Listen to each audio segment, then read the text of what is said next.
Aloha everyone, and welcome to another episode of Sincerely Alana.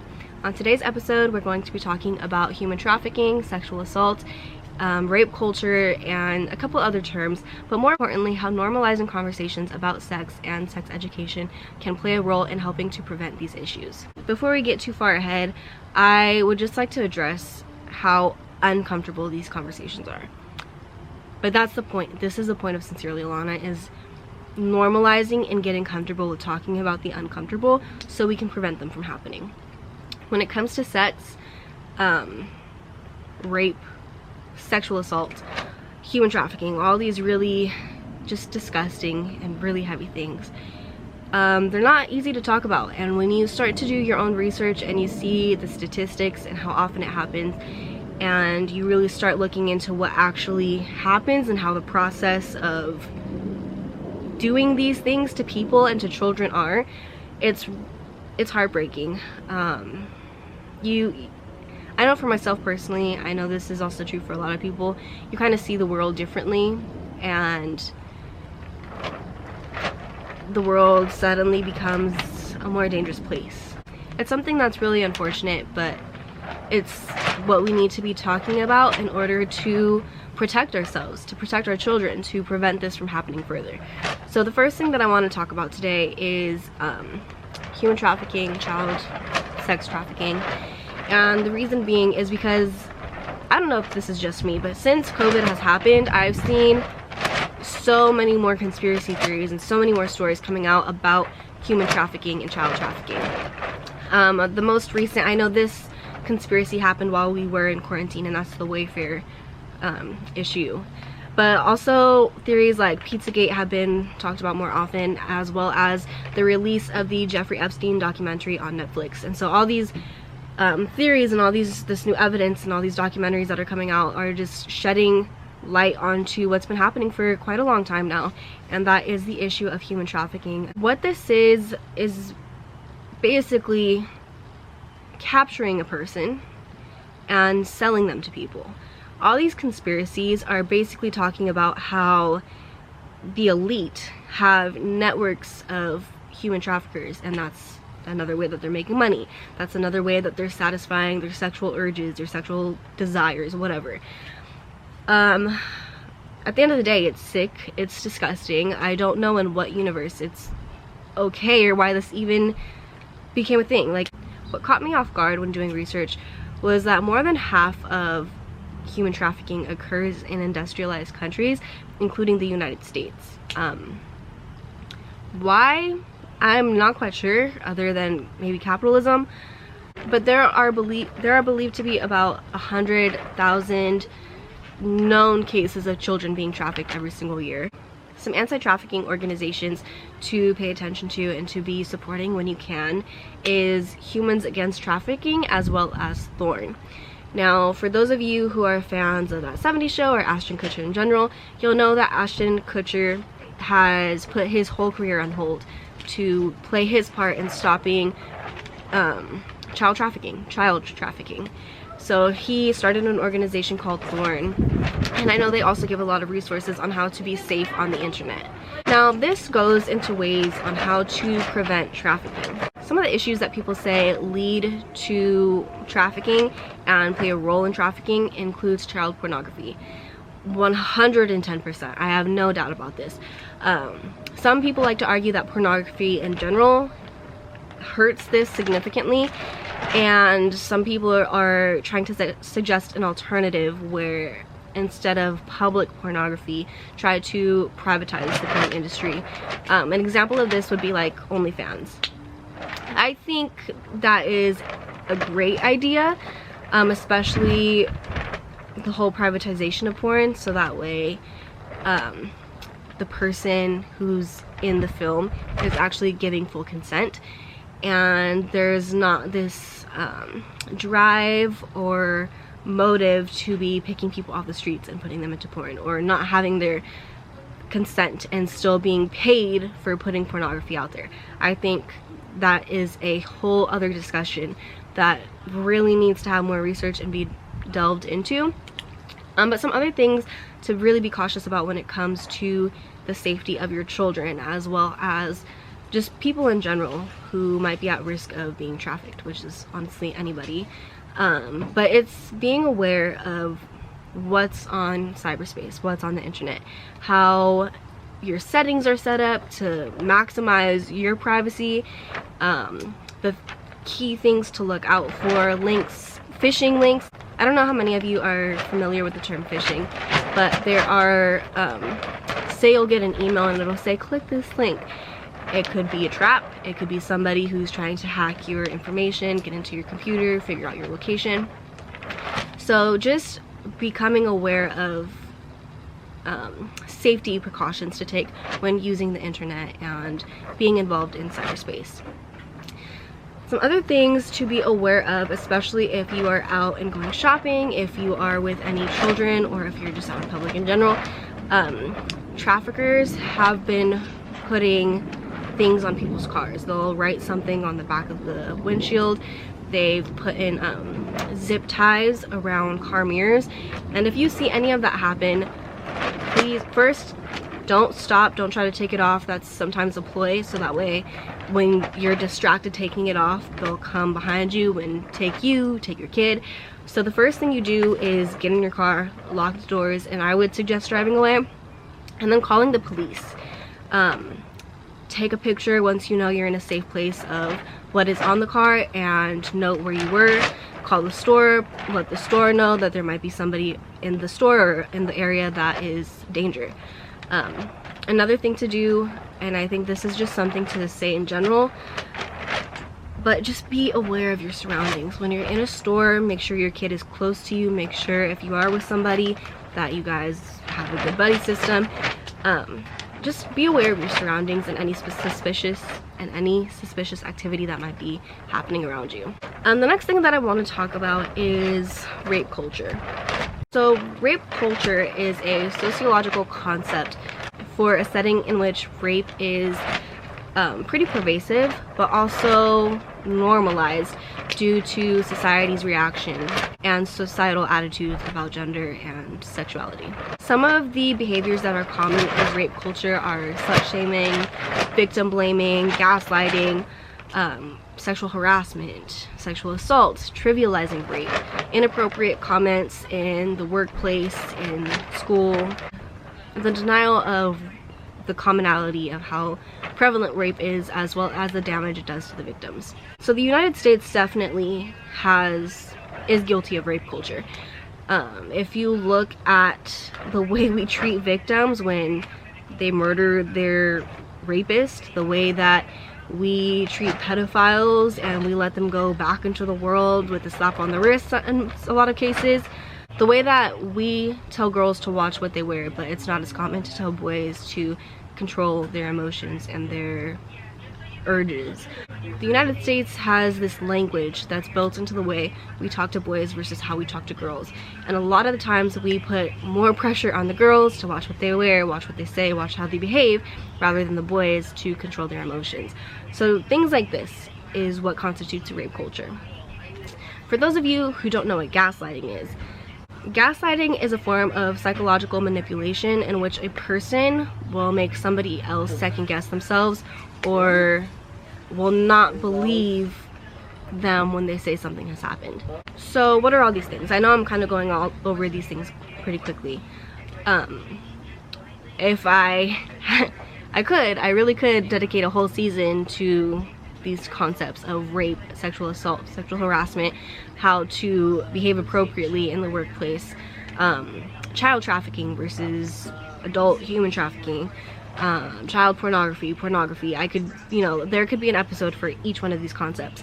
But for me, what it comes down to at the end of the day, especially in the United States, what we should be doing is normalizing conversations about sex. For far too long, we have demonized sex. We have neglected to communicate openly about sex, especially when it comes to sex education with our children. Why do I say that we need to be normalizing sex? Well, first of all, sex is something that's completely normal. It's the reason why I'm here, it's the reason why you're here, it's the reason why we continue to exist and have generations and generations and generations of people living. Okay, sex is normal. It's something that should be pleasurable, and it's something that can be healing. And I feel like a part of the reason why all these disgusting things surrounding sex is happening, human trafficking, rape, sexual assault, is because we don't know how to treat sex. So if we are having healthy discussions about sex, if people are aware of what sex actually is and how it should be treated and talked about and how we should treat people when it comes to sex, it eliminates that want what you can't have notion. And that honestly seems to be a common excuse for irresponsible and sometimes really cruel behavior. There are several European countries in which sexual education begins at the age of 4, very young. They start at very young ages, and they're very open about sex and what sex is and how to be safe. But not only do they talk about how to be safe, they also talk about the pleasurable side of it. And in those countries, you'll see a decrease in rape. You'll see a decrease in rape, sexual assault, sexual harassment, as well as lower numbers of teen pregnancies. Compared to the US does not start sexual education until much later, and often in these programs they push abstinence, which is not having sex at all. While that is a very viable thing to teach, you should also be teaching about how sex can be pleasurable and how to have communication about sex, how to talk with your partner about each other's comfort levels and what to expect. You can't tell people not to have sex, you know, like, people are going to have sex. When you just preach abstinence and you tell people it's bad, their curiosity builds and they're gonna want to know more about it. But you can either tell them not to do it and then they won't have the tools to do it safely, or you can tell them this is what it actually is.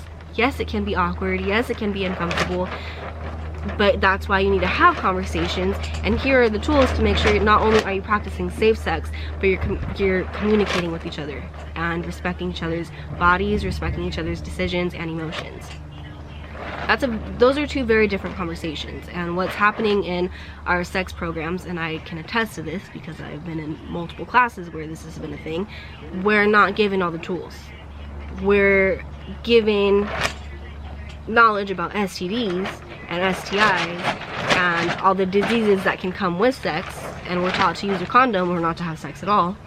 But we're not given all the birth control options. We're not given communication classes. We're not taught that it's okay to masturbate or to have female pleasure, or that it's okay to say no or to get to a certain place and then need to stop. That's not what's happening, and I think that's a huge reason why we're seeing so many cases of teen pregnancies. We're seeing, and hold on, let me dispel a myth. Teen pregnancies have actually been decreasing steadily. Does the US still have higher numbers of teen pregnancy? Yes. Compared to other industrialized countries, that is true. I think it would be so different if we changed the way sex education was being taught and what was being taught when it comes to sex. Because of how sex education is taught in the US currently, this has only led and added to the oversexualization and perpetuation of unrealistic expectations in the US. If you look at today's ads, advertisements, marketing, you'll see that there is this standard of beauty across the line of thin, beautiful women who are beautiful, but it's like a one and done. Like, that's your standard of beauty across the board. And if you look at advertisements that have children, the children are made in a way where they look mature and grown.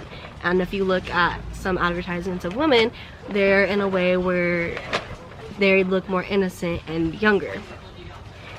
What this does is not only add to the oversexualization of these women and children, but it puts normal, everyday, not model women and children in harm's way. It also takes away the sexual citizenship from those who don't fit into society's norms or standards of beauty or standards of sexual attractiveness. What is sexual citizenship? Sexual citizenship is the ability to express yourself sexually, but it's also being able to find partners who look like you or who find you attractive and who aren't immediately turned off the second they see you because you don't fit the standard of beauty. It's having accessibility to privacy in order to have sex, and it's the ability to connect with other people and to see yourself in mainstream media outlets of not just beauty but also sex, and having a space where you can see people that look like you perform sexual activity or sexual expression. A good documentary to watch if you're interested more into this concept of sexual citizenship is called Sins Invalid. I'll be sure to try to find a link for you. But it showcases people with disabilities who create their own space in order to express themselves and how they feel about sex. Whether that's how sex has scared them, how it's damaged them, or how it's helped them express themselves. So yeah, sexual citizenship, there's a lot more to it, and again, that's a whole other topic that we can make a whole other video on. But people with disabilities, sometimes even people of color, people in the LGBTQ+ community, people who are heavier set, these are all people who might lack certain areas of sexual citizenship, and so they don't have the ability to relate to the Victoria's Secret model who is considered sexy by so many people around the world, and that person looks like that person who is in all these porn movies and stuff like that. Like, I know it can get a little raunchy and it can be a little uncomfortable, but these are the things that we should be talking about, because we just keep perpetuating the same notions of what sex and beauty is, and that's not the case. That's not true. We should be talking about what sex really is like, what it actually looks like, what it actually feels like, how we can be practicing it safely and not, you know, looking down on people who have sex as people who are bad people, because that's not true. Another thing that you could talk about for a whole other video is why are we so afraid to talk about female pleasure? But again, that's just, these are all starters into normalizing the conversation surrounding sex. Now, why are these conversations important? Why do I think that this is going to prevent things like sexual harassment, rape, all these things?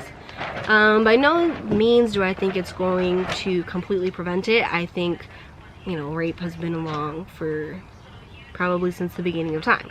I understand that there are historical roots in rape and sexual assault and toxic masculinity, and I understand that women also do these things. I want to make that very clear as well. Women also commit rape. Women also commit sexual assault, sexual harassment. But if we could talk about sex so that way it wasn't so taboo, then it would eliminate that want what you can't have. It would eliminate the curiosity of not knowing what you don't know, and it would stop becoming an excuse for irresponsible behavior. We need to stop teaching people how to avoid being victims and start teaching people how to take responsibility for their own feelings and emotions and how to work through them. I hope you guys enjoyed this video. I know it was, again, another heavy video, and I didn't want to dive into too much detail on every topic. But what I want you to get out of this is start having conversations about sex. Start talking to your family and your friends about what sex actually is. And if you have a sexual partner, if you have a partner that you're interested in having sex with, be open to sitting down first and talking about your boundaries, talking about what makes you comfortable or uncomfortable, and go from there. Remember that sex is normal. Sex can be fun. Sex is normal. Sex is something that should be pleasurable and that you should be comfortable doing when you feel comfortable doing. Don't feel pressured into it because the other person wants it or whatever. It's your body. Just remember, it's your body and you can do what you want to do with it. Just make sure you have all the right tools. Make sure you have your resources and who to reach out to should you have any questions or be in any type of trouble or be concerned about anything. if we start having these conversations and if we start teaching our kids the right things about sex, then I think we will be able to see a decrease in sexual assault, sexual harassment, rape, things of this nature. As always, like all the topics we discuss, I will be posting resources on sincerelyalana.org, but be sure to do your own research, do your own due diligence. Be sure to give it a thumbs up or like it, share it, and I will see you guys next time on Sincerely Alana. Be sure to spread peace, love, and positivity. Mahalo.